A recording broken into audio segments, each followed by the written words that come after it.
All right, I'll help you out with a little bit of mole review. Before we start, remember your mole triangle here? All right, so remember the mole's in the center, right? It's important to remember units. So for volume, our units are liters. For mass, our units are grams. And for representative particles, it can be anything. It can be atoms.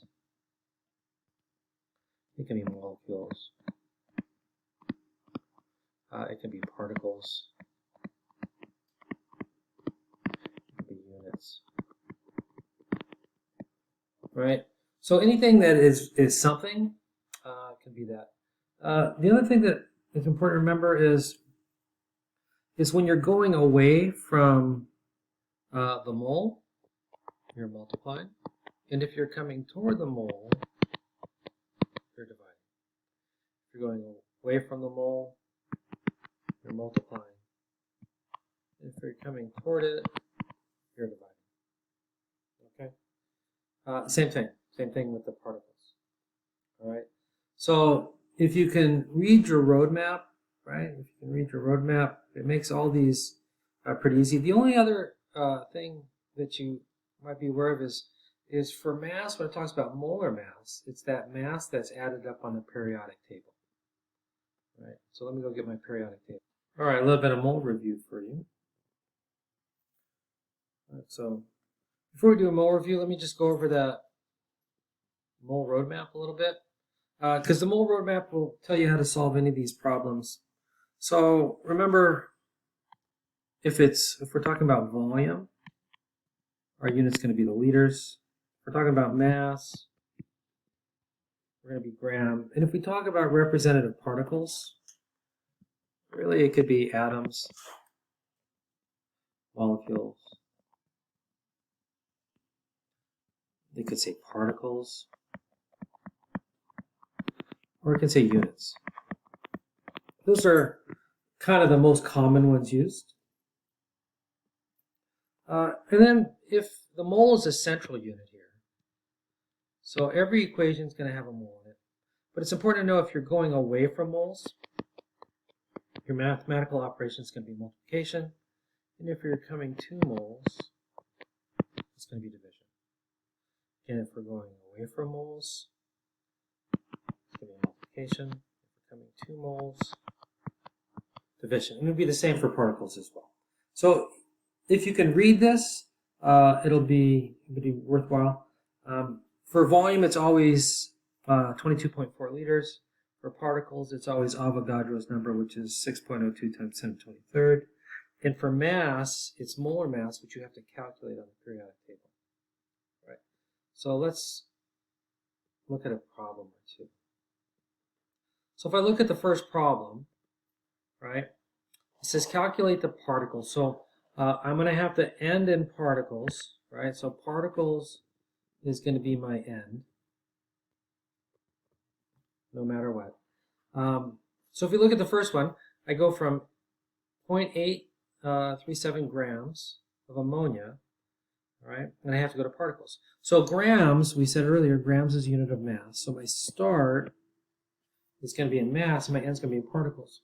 Well, you see there's no line that goes from mass to particles.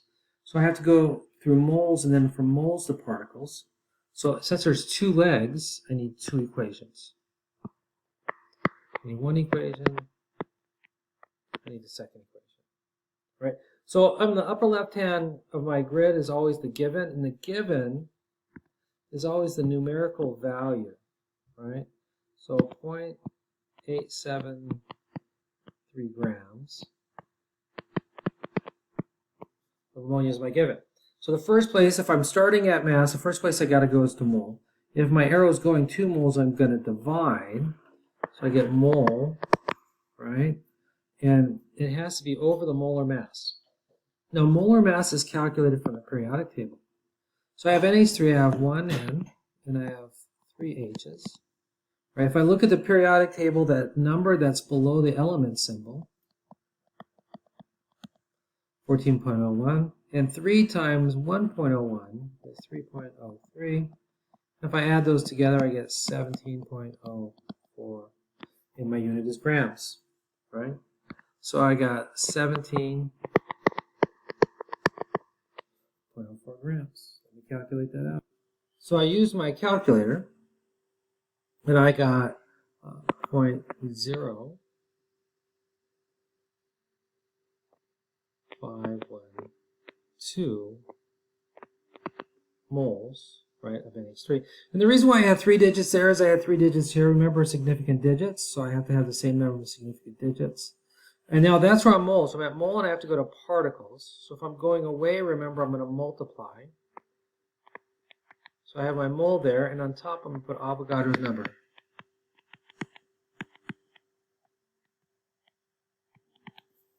Right?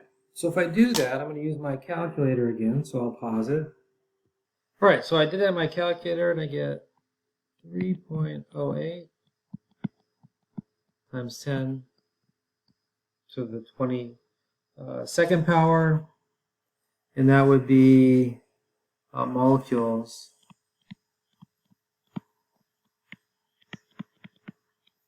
NH3. So that's my answer there if I use my calculator, right? I could do the same thing if I look at the next one, right? Now my start area is different, so I have 5.102 moles, so that would be my given. So that means my start now would be moles. If I look over my roadmap, my start is moles. So now I can go from moles to particles. I really only need one equation. Again, I'll write my given up here. 5.102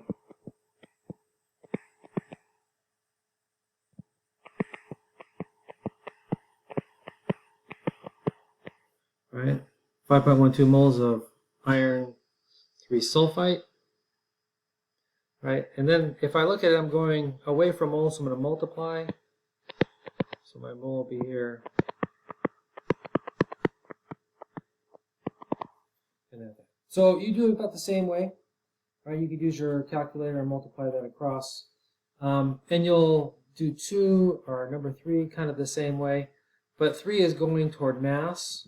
So in number 3, if I looked at my roadmap for question 3, mass is my end. Calculate the mass. So we calculate the mass of calcium. So this is actually a little different. Mass of calcium in H. So to do this, first, find moles.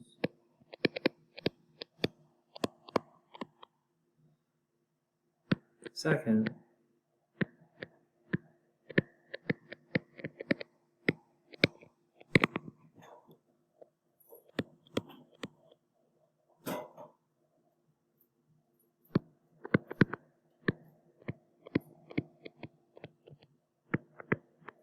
find mass of calcium, right? And calcium, if you look at your periodic table, is 40.08 grams, right? Right, so we have to find moles first. So actually my end for all of this is moles, right? Because I have to do that. So if I look at 3A, I got to go mass the moles. Right, my given was 5.43 grams of calcium hydroxide, right? And I'm trying to go to moles, so I'm going to divide. And I've got to find the molar mass of calcium hydroxide. So I have 2 oxygens and 2 hydrogens. Remember I said calcium is 40.08 grams. Oxygen 16 apiece, so 2 of them would be 32.00 grams. And hydrogen 1.01, so 2 of them would be 2.02 grams. So if I add those up,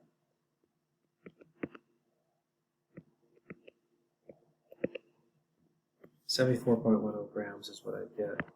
So I'll divide that here. Right. Let me use my calculator. Pause it. I get 0.0733 3, right? That's what I'll get as far as my ratio goes, and then I'll multiply this by calcium. So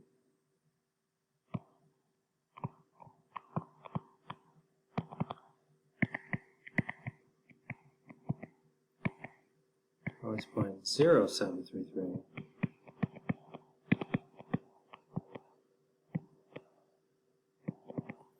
All right, let me pause again. I'll use my calculator, and I get 2.94 grams. All right, so that would be my answer. So that's how you solve that type of problem. You use moles, right, to figure out the mass. And the last type of equation, so you should be able to use the roadmap to solve all of them down to number 13.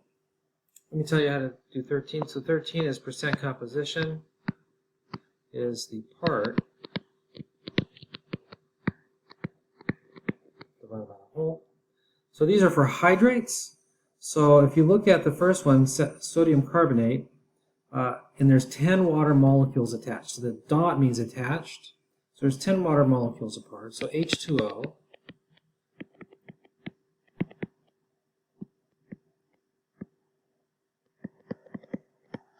Right? So if we use the periodic table, there's 18.02 waters per grams. So if we look at the percent composition, the part over the whole, so I have 10 divided by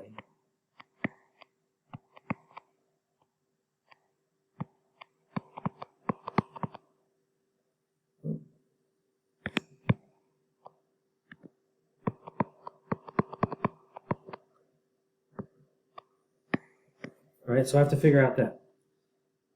So if we already know that H2O is 18.02, 10 of them would be 180.2 grams divided by, right, so now I've got to figure out my mass of sodium, right, carbonate. I got 2 sodiums, I've got a carbon, and 3 oxygens. Right, so let me use my periodic table and I'll figure that out. I'll be right back. Right, I used my periodic table and I found out that it was 105.99 grams. Right, so down here I get 105.99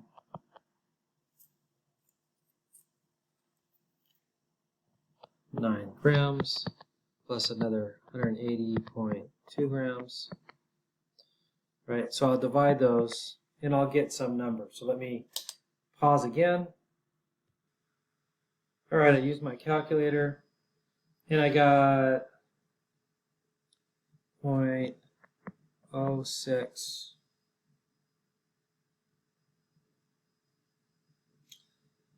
30, right? Or you could say it's 6.30%. Right, so that's what I got. So that's how you do your percent compositions. Hope this was helpful. I'll talk to you soon.